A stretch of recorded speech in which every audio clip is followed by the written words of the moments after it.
Quantum domain. Janet Van Dyne, Michelle Pfeiffer, दो जानवरों पर चलती है जो उस पर हमला करते हैं। वह एक को मारती है फिर भी दूसरे पर कूद जाती है। इससे पहले कि वह उसे पूरा कर सके, कोई उसका सिर फोड़ देता है। जेनेट मुड़ती है और एक अन्य व्यक्ति, जोनाथन मेजर्स, को उसके साथ डोमेन में क्रैशागमन करते हुए देखती है। वर्तमान समय में Scott Lang, Paul Rudd, Thanos से दुनिया को बचाने के साथ न्याय सेनानियों की सहायता करने के बाद अपनी नई खोजी गई वीआईपी स्थिति में भाग ले रहा है, भले ही एक व्यक्ति बगमैन के लिए उसे गलत तरीके से याद करता है। इस बीच ट्रस्ट वैन डाइने, इवांगेलिन लिली, ने अपने पिता हैंक, माइकल डगलस, की कंपनी पर नियंत्रण कर लिया है और अपने अन्वेषण का विस्तार करने और इसे वैश्विक लाभों के लिए शामिल करने के लिए पीआईएम पार्टिकल्स को शामिल कर रही है। स्कॉट ने अपने अनुभवों के बारे में एक शीर्ष पुस्तक भी लिखी है। हालांकि क्वांटम डोमेन में फंसने से उनकी गैरमौजूदगी ने उन्हें अपनी बेटी कैथरीन न्यूटन से भी दूर रखा है। स्कॉट को जेल से फोन आता है और वह वहां ट्रस्ट से मिलता है। असंतुष्ट होने के कारण कैसी को पकड़ लिया गया। वह द ब्लिप के बाद से विज्ञान में भी काम कर रही है, कम से कम ट्रस्ट और हैंक, जिसे कैसी ग्रैंडडैड हैंक के रूप में संदर्भित करती है, के साथ काम करना शुरू कर रही है। स्कॉट और कैसी रात के खाने के लिए घर पर पिम्स में शामिल होते हैं, जहां हाक अनायास ही यह उपेक्षा कर देता है कि कैसी को कम से कम 1 या 2 बार पकड़ा गया है। वह उनके द्वारा किए जा रहे काम पर ध्यान देती है, जिसमें हैंक के पास अपने प्रेमी भूमिगत कीड़ों के साथ एक भूमिगत कीट खेत है, जबकि कैसी ने एक गैजेट के साथ काम किया है जो क्वांटम डोमेन को संदेश देता है और संकेत दुनिया के बाकी हिस्सों में प्राप्त किए जा सकते हैं भी। इससे जेनेट उन्मादी हो जाती है और वह गैजेट बंद कर देती है। इससे पहले कि वह अपना हिसाब कर सके, गैजेट फिर से सक्रिय हो जाता है और सब कुछ और हर किसी को अंदर खींचना शुरू कर देता है। स्कॉट कैसी के पीछे कूदता है और अपने कीटमैन सूट का उपयोग उसे बचाने के लिए करता है, क्योंकि वे क्वांटम डोमेन में आते हैं। ट्रस्ट अपने वास्प सूट का इस्तेमाल अपने लोगों को बचाने के लिए करती है। जब जेनेट उन्हें देखे जाने से रोकने का प्रयास करती है, तो पिम्स जमा हो जाते हैं। वे रहने वालों द्वारा पाए जाते हैं कि जेनेट खड़ा है। रहने वालों में से एक के साथ एक तेज द्वंद्व के बाद जेनेट और जानवर इसे आजीवन साथी की तरह अनदेखा करते हैं। इसके बाद वह अपने परिवार को एक विशाल उड़ने वाले जानवर की सवारी कराने के लिए तैयार है। लैंग्स को अन्य क्वांटम डोमेन के रहने वालों द्वारा ट्रैक किया जाता है, जो ह्यूमनॉइड से कई बाहरी जीवों की तरह उतार चढ़ाव करते हैं। स्कॉट और कैसी को अतिप्रवाह नामक एक लाल तरल पीना चाहिए जो जानवरों में से एक वेब, डेविड डेस्टमल्चियन, से आता है, जो उन्हें स्थानीय लोगों का पता लगाने की अनुमति देता है। उनकी मुलाकात एक अन्य स्थानीय क्वाज, विलियम जैक्सन हार्पर, से होती है, जो मन को समझ सकता है, साथ ही साथ एक असंतुष्ट चैंपियन, जेंटोरा, कैटी ओब्रायन, जो यह मानता है कि लैंग्स और पाइम्स के साथ उपस्थिति किसी ऐसे व्यक्ति से ध्यान आकर्षित करेगी जिसे वे बुलाते हैं। विजेता।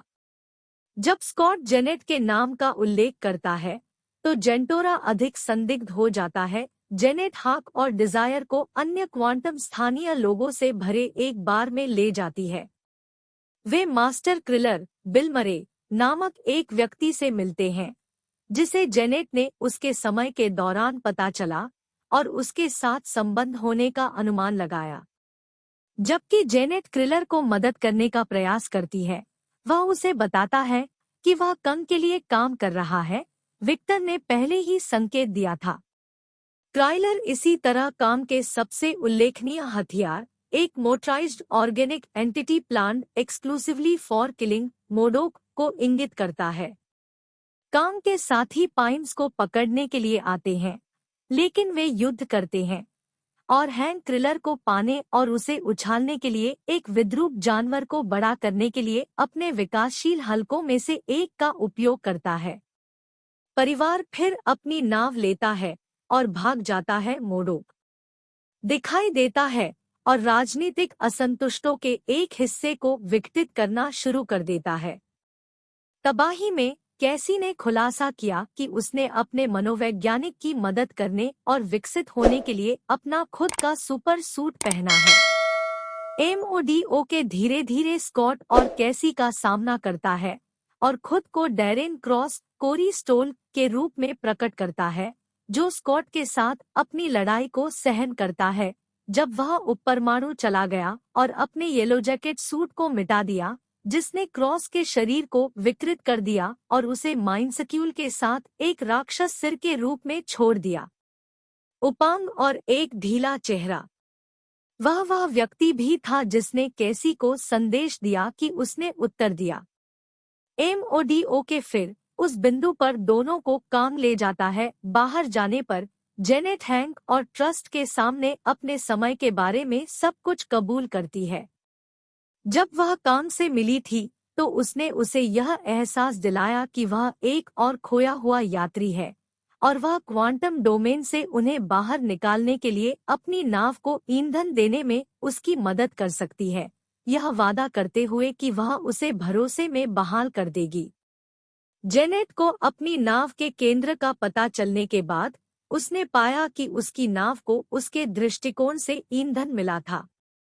जब उसने केंद्र से संपर्क किया तो उसे कंग के मनोविज्ञान पर एक संक्षिप्त नजर मिली और उसने सभी बर्बरताएं देखी जो उसने पूरे ग्रहों को साफ करने और समय सारिणी को नष्ट करने से की।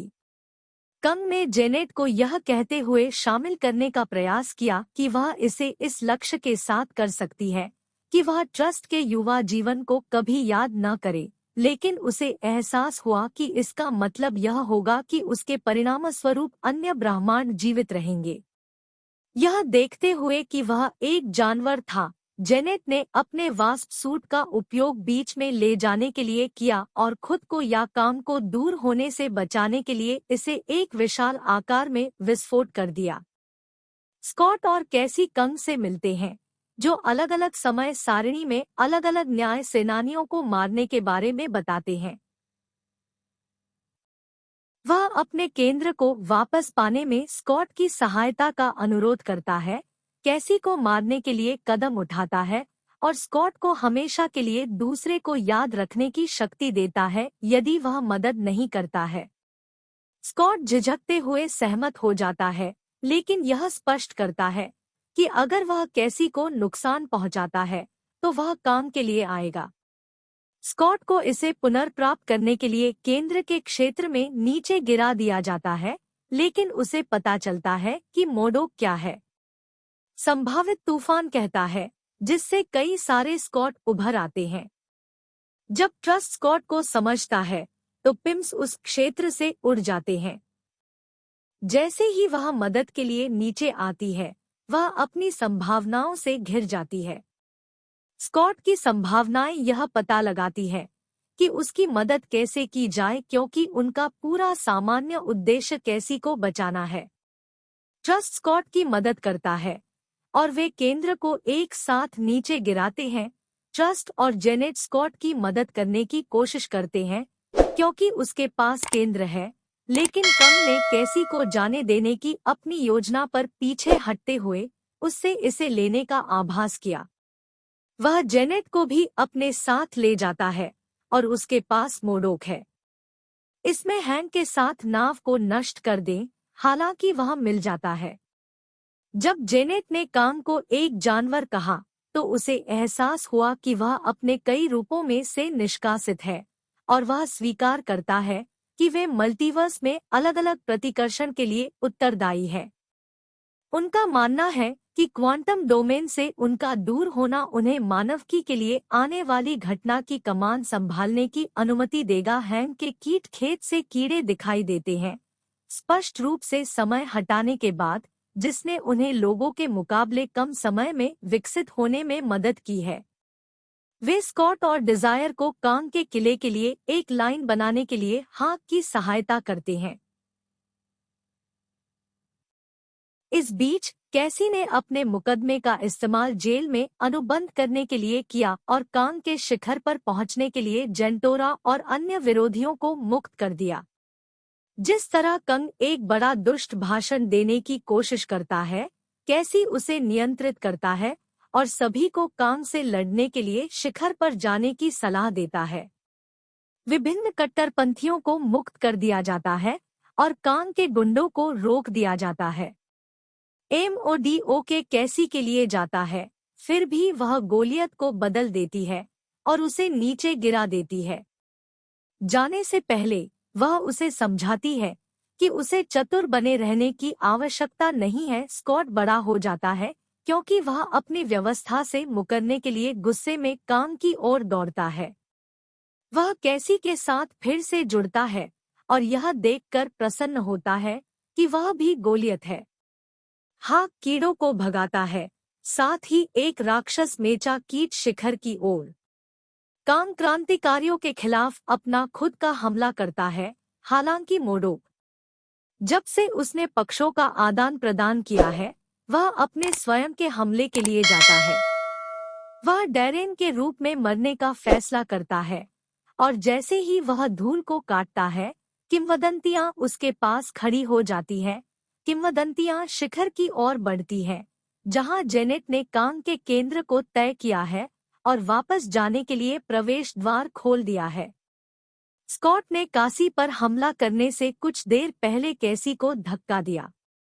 वे एक गंभीर लड़ाई में शामिल हो जाते हैं, जिसमें कांग ने स्कॉट को लगभग मौत के घाट उतार दिया। कांग प्रवेश द्वार से गुजरने का प्रयास करता है, लेकिन ट्रस्ट स्कॉट को लड़ाई में मदद करने के लिए वापस लौटता है। वे कांग पर हावी हो जाते हैं और उस पर विभिन्न विकासशील संकुचित हलकों का उपयोग करके केंद्र को नष्ट कर देते हैं। ट्रस्ट कांग को केंद्र की ओर धकेलता है, जो उसे असंवेदनशीलता की ओर ले जाता है। कैसी स्कॉट और ट्रस्ट को घर लौटने में सहायता करने के लिए प्रवेश द्वार को फिर से शुरू करने का तरीका खोजती है, जबकि क्वांटम स्थानीय लोग उनकी जीत के लिए खुश होते हैं। स्कॉट अपने जीवन और परिवार में वापस आ जाता है, इस तथ्य के बावजूद कि वह इस बात पर जोर देता है कि कंग ने कुछ भयानक आने के संबंध में क्या कहा। वह इसे कुछ भी नहीं के रूप में खारिज कर देता है और कैसी के लिए एक नकली जन्मदिन की प्रशंसा करने के लिए परिवार में शामिल हो जाता है, क्योंकि वह द ब्लिप के दौरान कुछ चूक गया था। हाक के कीट खेत से भूमिगत कीड़े दिखाई देते हैं, स्पष्ट रूप से समय के अव्यवस्था से गुजरने के बाद, जिसने उन्हें लोगों की तुलना में कम समय में विकसित होने में मदद की है।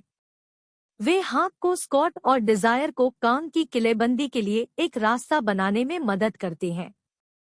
इस बीच कैसी ने अपने सूट का उपयोग जेल में बंद करने और जेंतोरा और अन्य कट्टरपंथियों को कंग के शिखर पर पहुंचने के लिए मुक्त करने के लिए किया।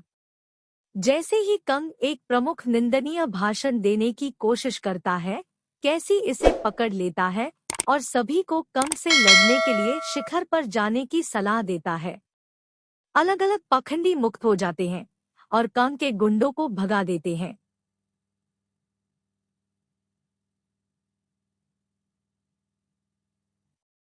MODO के कैसी के लिए जाता है, हालांकि वह राक्षस बन जाती है और उसे नीचे गिरा देती है।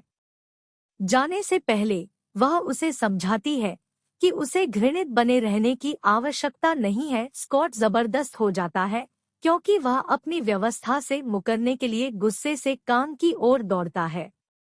वह कैसी के साथ फिर से मिलता है और यह देखकर प्रसन्न होता है कि वह राक्षस भी है। हाक कीड़ों को भगाता है, साथ ही एक विशाल मेचा कीट शिखर की ओर। कंग कट्टरपंथियों के खिलाफ अपना खुद का हमला करता है, फिर भी मोडो, जब से उसने पक्षों का आदान प्रदान किया है, वह अपने स्वयं के हमले के लिए जाता है। वह डैरेन के रूप में धूल काटने का फैसला करता है और जैसे ही वह गुजरता है दिग्गज उसके करीब खड़े हो जाते हैं। किंवदंतियां शिखर की ओर बढ़ती हैं, जहां जेनेट ने कांग के केंद्र को तय किया है और वापस जाने के लिए एक प्रवेश द्वार खोला है। स्कॉट ने कासी पर हमला करने से कुछ देर पहले कैसी को धक्का दिया। वे एक भयंकर युद्ध में शामिल हो गए, जिसमें कांग ने स्कॉट को लगभग मौत के घाट उतार दिया। कांग दरवाजे से गुजरने की कोशिश करता है, लेकिन ट्रस्ट स्कॉट को लड़ाई में मदद करने के लिए वापस लौटता है। वे कांग को अभिभूत करते हैं और उस पर विभिन्न विकासशील बटा अनुबंधित प्लेटों का उपयोग करके केंद्र को नष्ट कर देते हैं। ट्रस्ट कांग को केंद्र की ओर धकेलता है, जो उसे रिक्तता के प्रवेश द्वार में ले जाता है। कैसी पता लगाती है कि स्कॉट और ट्रस्ट को घर लौटने में सहायता करने के लिए गेटवे कैसे लौटाया जाए, जबकि क्वांटम स्थानीय लोग उनकी जीत के लिए खुश होते हैं। स्कॉट अपने जीवन और परिवार में वापस आ जाता है, इस तथ्य के बावजूद कि वह इस बात पर जोर देता है कि कंग ने कुछ भयानक आने के संबंध में क्या कहा। वह इसे कुछ भी नहीं के रूप में खत्म कर देता है और कैसी के लिए एक नकली जन्मदिन की प्रशंसा करने के लिए परिवार में शामिल हो जाता है, क्योंकि वह द ब्लिप के दौरान कुछ चूक गया था।